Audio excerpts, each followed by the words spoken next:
Hi everyone, మరో కొత్త వీడియోతో అయితే నేను మళ్ళీ మీ ముందుకు వచ్చాను. ఇదే వీడియోలో కనిపిస్తుంది కదా, ఇదే తమిళనాడు తంజావూరులో ఉన్న బృహదేశ్వర టెంపుల్. ఫ్రెండ్స్, ఈ టెంపుల్ అయితే చాలా పురాతనమైన టెంపుల్ మరియు పూర్తిగా గ్రానైట్ రాడ్తో కట్టబడిన టెంపుల్ ఇది. దీనికి అయితే చాలా మిస్టరీలు అయితే ఉన్నాయి. ఇది కట్టి సుమారు 1000 సంవత్సరాలు పూర్తయిన ఎటువంటి డ్యామేజ్ కలగలేదు ఈ టెంపుల్కి. ఏ పక్కకు వరగడం కానీ ఏమీ జరగలేదు. మరియు ఈ టెంపుల్ నీడ అనేది మిట్ట మధ్యాహ్న సమయంలో ఎటుపక్క పడదో గుడి మీద ఉండిపోద్ది. అంతేకాకుండా మన భారతదేశంలోనే అతిపెద్ద శివలింగం ఉన్న దేవస్థానాల్లో ఇది ఒకటి.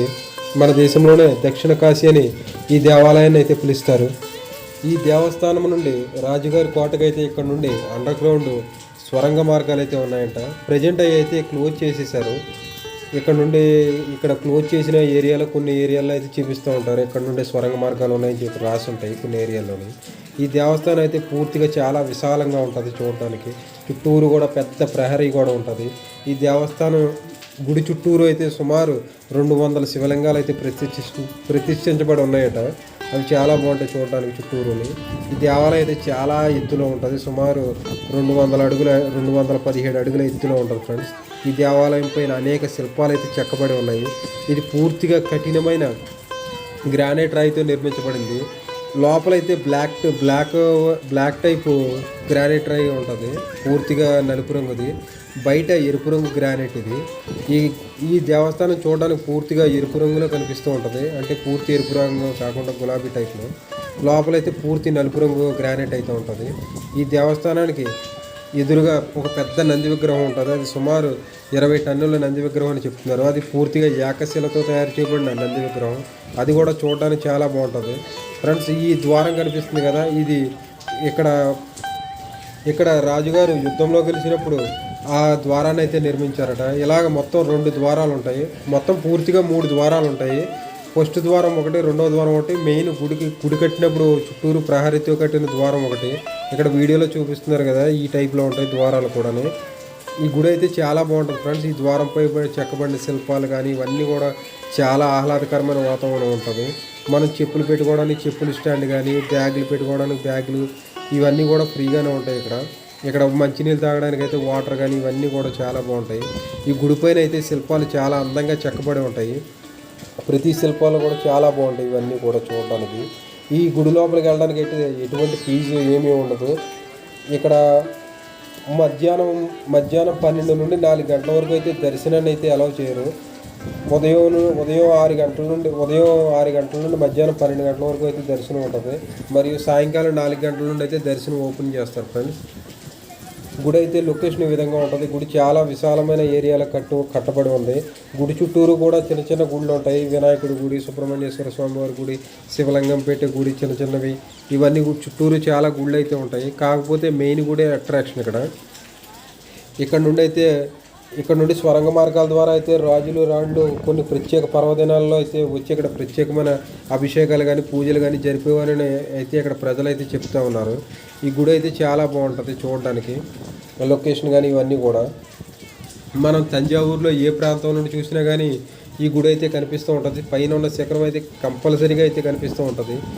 గుడి చుట్టూ వాతావరణం కూడా చాలా బాగా కనిపిస్తూ ఉంటుంది. ఈ గుడి అయితే రైల్వే స్టేషన్ నుండి సుమారు 2 కిలోమీటర్ల దూరంలో ఉంటుంది. మరియు బస్ స్టాండ్ నుండి 5 కిలోమీటర్ల దూరంలో ఉంటుంది. అక్కడ నుండి ప్రతి చోటలో తంజావూరులో ప్రతి బస్ స్టాండ్ నుండి కానీ రైల్వే స్టేషన్ నుండి కానీ ఆటోలు అయితే అందుబాటులో ఉంటాయి ఈ గుడి దగ్గరికి రావడానికి. ఎక్కడి నుండి ఎవరిని అడిగినా బిగ్ టెంపుల్ అనుభూతులుగా ఎక్కడికే తీసుకొచ్చేస్తారు. ఈ గుడిని అయితే చోళులు కట్టించారట. ఇది 1003లో ప్రారంభించి 1007లో అయితే ఈ గుడిని పూర్తి చేశారని అయితే ఇక్కడ శిలాశాసనాల ద్వారా అయితే తెలియబడుతున్నది ఫ్రెండ్స్. ఈ గుడిని కట్టయితే సుమారు 1000 సంవత్సరాలు పూర్తయినా కానీ ఎటువంటి డ్యామేజ్ కలగకుండా, చెక్కు చెదరకుండా, తుఫాన్లు వర్షాలు ఎన్ని వచ్చినా కానీ ఎటువంటి చెక్కు చెదరకుండా అయితే అలా నిలబడి ఉంది.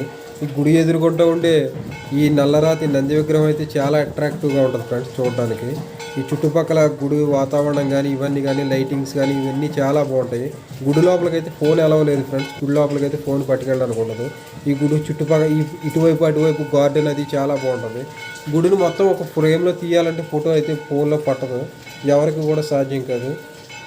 గుడి ఒక పక్క నుండి లొకేషన్ తీస్తే ఇంకో పక్కన లొకేషన్ అయితే పడుతుంది.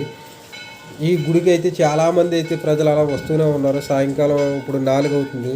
ఈ టైంలో ఎంతమంది వస్తున్నారో చూస్తున్నారు కదా. దర్శనం చేసుకుని మళ్ళీ వచ్చి ఇక్కడ చాలామంది స్టూడెంట్లు కూడా ఇక్కడికి వచ్చి చదువుకుంటూ ఉంటారు. చుట్టూ కట్టిన ప్రహరీ గోడ కిందనైతేనే చాలామంది ఇక్కడ చాలాసార్లు చూశాను చదువుకోవడం. ఫ్రెండ్స్, మన దేశంలోనే అతిపెద్ద శివలింగం అయితే ఈ గుడి లోపలనే ఉంది. దీన్నే దక్షిణ కాశీ అని కూడా పిలుస్తారు. ఈ గుడి లోపలికి అయితే ఫోన్ అయితే అలవలేదు, కాకపోతే ఎంట్రన్స్ వరకు అయితే ఫోన్ అయితే తీసుకెళ్ళవచ్చు. ఈ ఇప్పుడైతే ఎంట్రన్స్ వరకు తీసుకెళ్ళవచ్చు. మీరు చూస్తున్నారు కదా, గుడి వాతావరణం అయితే చాలా పాజిటివ్ వైబ్రేషన్ అయితే కలుగుతుంది గుడిలోకి వెళ్ళేటప్పుడు. గుడి రైట్ సైడ్లో అయితే వినాయకుడి విగ్రహం అయితే ఉంది స్టార్టింగ్లోని. ఈ గుడి తలుపులు కానీ ఇవన్నీ కూడా చాలా బాగుంటాయి. లోపల స్తంభాలు కానీ ఇవన్నీ కూడా చాలా బాగుంటాయి. ఈ స్తంభాలపై ఈ గుడి అంతా కూడా మెయిన్ పిల్లర్స్ ఇవే ఈ గుడిలోని. ఇంకా ఇక్కడ రాశారు కదా, కెమెరాలతో ఫోటోలు అవి తీయకూడదని. లోపల పెయింటింగ్స్ కానీ ఇవన్నీ కూడా చాలా బాగుంటాయి. ప్రతి స్తంభం పైన అనేక శిల్పాలు అయితే చెక్కబడి ఉంటాయి. ప్రతి స్తంభం పైన కూడా గుడిలో అయితే ఇంతకు మించి అయితే ఫోన్ అయితే పట్టుకెళ్ళకూడదు. గుడి చాలా హైట్లో ఉండడం వల్ల కింద నుండే ప్రజలందరూ కూడా చీమల్లా కనిపిస్తారు మీద నుండి చూస్తుంటేనే. ఈ హైట్ నుండి చూస్తేనే కనిపిస్తుంది కదా. ఈ లొకేషన్ కానీ ఈ శిల్పాలు కానీ ఇవన్నీ చాలా బాగుంటాయి చూడడానికి.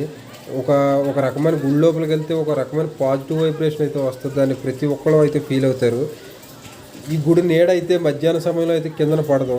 అది పడే అవకాశమే లేదు. ఇంత ఎత్తు విమాన గోపురం అది ఉండడం వల్ల అయితే మధ్యాహ్న సమయంలో అయితే ఈ గుడి యొక్క నీడ అయితే చాలా వరకు పడదు. అది సైంటిస్టులు కూడా నిరూపించారు. ఈ విధంగా కట్టడం వల్ల అయితే ఈ విధమైన ఇంజనీరింగ్ స్ట్రక్చర్ వల్ల ఈ విధంగా కడితే గుడి నీడ అనేది ఎప్పటికీ కూడా మధ్యాహ్న సమయంలో కిందనైతే పడదు. ఫ్రెండ్స్, ఈ గుడిని కట్టడానికి అయితే సుమారు 1,30,000 టన్నుల గ్రానైట్ రాయిని అయితే ఉపయోగించారట. ఆ గ్రానైట్ రాయిని పూర్తిగా ఇక్కడ నుండి 100 కిలోమీటర్ల దూరం నుండి అయితే తీసుకొచ్చారట. ఆ టైంలో టెక్నాలజీ అనేది ఆ విధంగా ఉండేది. ఈ గుడిపైన ఉండే గోపురాన్ని కలశాన్ని అయితే 80 టన్నుల రాయితో అయితే చెక్కి అక్కడ అమర్చారట. గుడిపై ఉండే గోపురాన్ని ఆ టైంలో అయితే గుడిని పూర్తిగా కప్పేసి చుట్టూరు మట్టితో ఆ గోపురాన్ని అయితే ఆ విధంగా పైకి పట్టుకెళ్ళి అమర్చారని అయితే ఇక్కడ చాలామంది ప్రజలు అయితే చెప్తూ ఉన్నారు. ఫ్రెండ్స్, ఈ గుడి అయితే చాలా బాగుంటుంది. ఫ్రెండ్స్, ఈ గుడిపై ఉండే కలశమే మెయిన్ అట్రాక్షన్.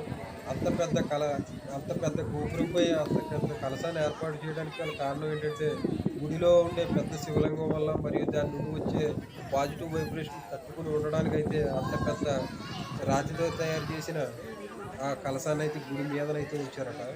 అందువల్ల ఈ గుడి అయితే అంత స్థిరంగా నిలబడిందని మరియు ఆ పాజిటివ్ వైబ్రేషన్ అవి తట్టుకోగలిగిందని అయితే ప్రజల యొక్క నమ్మకం.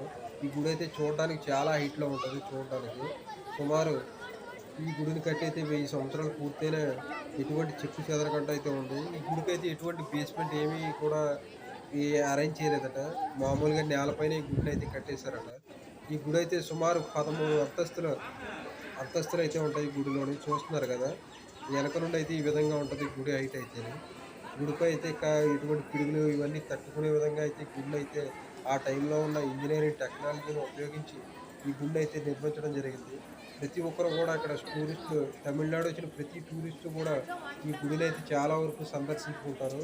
తమిళనాడులో మెయిన్ ఈ గుడే చూపిస్తూ ఉంటారు.